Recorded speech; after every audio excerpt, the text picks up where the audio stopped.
Salut à tous! Autant le dire d'emblée, Les Corps Glorieux est une lecture fascinante. Édité dans la collection Chroniques de la Clé d'Argent, à juste titre car le récit s'attache à narrer les chroniques de la reine Kationa.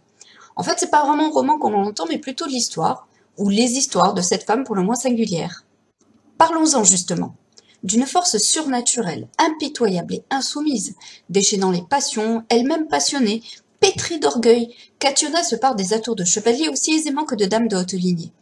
Ne doutant jamais ni de son pouvoir ni de sa beauté, elle coupe les têtes, tranche les membres, éviscère les ennemis comme elle accumule les femmes dans son harem. Extrait. Il me promet une guerre, j'exècre sa race d'Aquitaine et je veux vivre en reine sans le joug de ses mâles. Je ne tiens pas mon peuple par le respect, mais par la crainte. Jamais je n'ai hésité à supplicier celui qui ne payait pas sa dîme.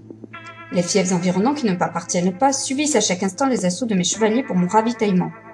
Pourquoi tout ce beau monde m'aiderait-il contre Aquilin, réputé pour sa grandeur d'âme? C'est un seigneur aimé. Combien de fois a-t-il gracié des assassins, des voleurs de bétail, des marines inficides? Il s'attire l'amour des vilains, celui de toutes les pucelles. Du moins de celles qui ne me rêvent point. Ainsi pensais-je à haute voix. Garde! Je dédie toute forme d'hyménée. Je me dérobe à cette tentative d'asservissement. Je ne veux pas du seigneur Aquilin, qu'il me déclare la guerre. À bien y réfléchir, je laisserai derrière moi l'image d'une reine qui s'apprenait de la première venue. Je ne fus pour ma défense que la proie d'un désir augmenté par la force du pouvoir. Des tyrans déploient des armées à la conquête d'une parcelle de terre, font assassiner des milliers d'hommes dans le but de soigner leur fierté offensée par une parole ou des vers. Les rois placardent d'arbitraires décrets parce que leur temps est vide et qu'il faut bien persécuter pour remplir toute une ère équivoque. Si j'ai tous leurs défauts et que l'orgueil démesuré peut être mon emblème, mes instincts m'inclinent vers le culte de la beauté et l'assouvissement du corps. Une héroïne donc sans beaucoup d'empathie, d'une grande cruauté, mais étonnamment pas antipathique. Incroyablement addictifs, les récits se succèdent dans cet univers médiéval, féminin, cruel, exalté, charnel, où les vivants rencontrent souvent la mort, mais aussi les morts eux-mêmes, où des quêtes étranges utilisent sortilèges et potions, épées et poisons.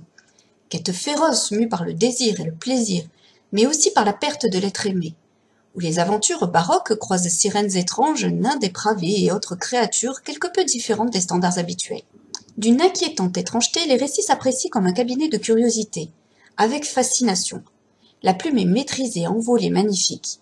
Éminemment épique, troublant et captivant, il faut lire Les Corps Glorieux. 2 autres tomes sont prévus, comptant les histoires respectives des sœurs de Kationa. Me voilà déjà curieuse d'en faire la lecture.